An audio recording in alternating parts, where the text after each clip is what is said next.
Good morning, boys and girls, and welcome to the southern wing of the Stink Bug Works. I just went to turn off my camera from recording this video and realized it was on slow-mo. You guys do not want a Dr. Jet slow-mo video in the morning. So instead, I'm going to redo this at normal speed. Didn't really have a whole lot to talk about today. Anyway, just some updates. I have fixed the motor. It has some really short leads, but they are leads. So if I need this for something, it'll be ready to go.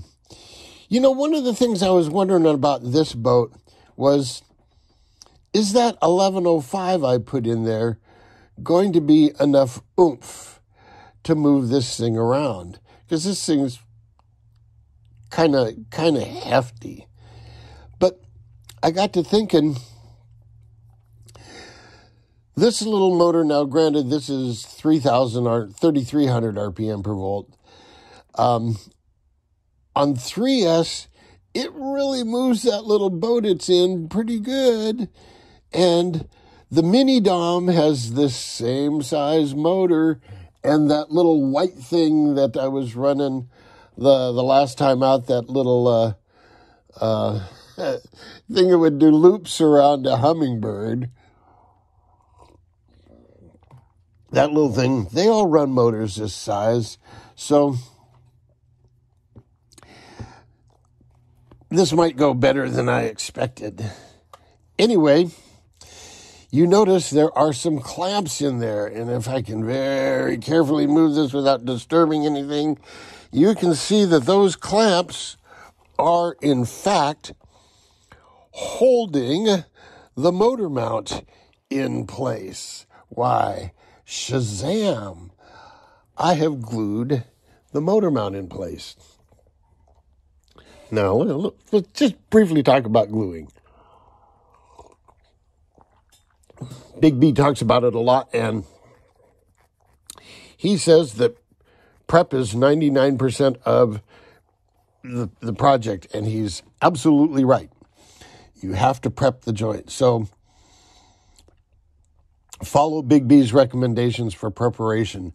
But here's where I deviate ever so slightly, and it's because of the kind of epoxy I use. I use this really thin. Of course, this is already set off. I use this really thin MKS stuff. I mean, it's the consistency of pancake syrup. So if you're doing a flat surface to flat surface joint, and especially one in here where you can't go in and really massage it, if you were to paint epoxy on one surface and bring it in and squish it down onto the other surface, yeah, you would get some epoxy, and it would bond, but it wouldn't be a really good bond. To get a really good bond, you got to go in.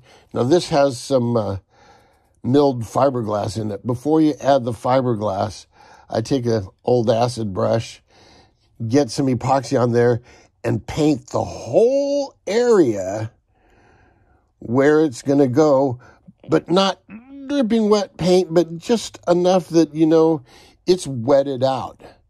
That way, when you come in with your, and you do it on both surfaces too, that way when you come in with your epoxy with milled fiberglass that's kind of thick, you've already got your epoxy flowing into all the little microscopic nooks and crannies that you created when you went in there and roughed up the edges and sanded it. So good liquid epoxy flows in there real nice, and then you come in with the last bit of this.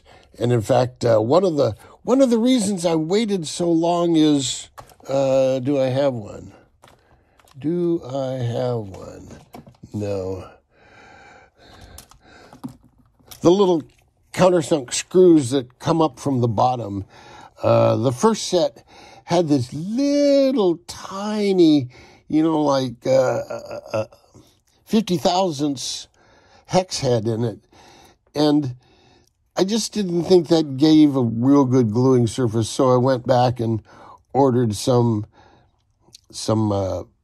flathead screws that had the Torx head in it, and the hole and the shape was a little bigger, and I took a drop of this stuff and put it in the hole. So when I squished it over and clamped it down like this, the epoxy is in that hole and is going to help prevent the nuts that hold the whole motor mount in place. One of the things I had to do, and I thought about this long beforehand, just never talked about it. The motor mount base is fairly thick. It's like 4 millimeters thick. And the holes I drilled for it, for the mounting screws, went straight through that.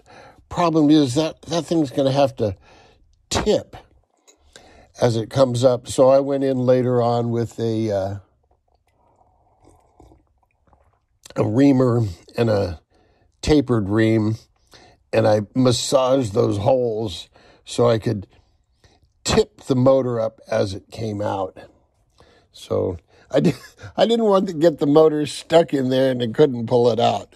So I had to make sure of that before I glued anything. So this time tomorrow I'll bust these clamps off and see if I can get that motor mount out of there. Then, God, it's going to be a busy week. Then I'm going to try to get that stuffing tube in. And it looks like it's going to work out pretty close to right on. It looks like the stuffing tube will enter right about here someplace, and that's just about normal for a hydroplane. So where this motor coupler is just about normal. I just cheated and put the motor up in there. Okay, boys and girls, that pretty much covers it. Until next time, jet out.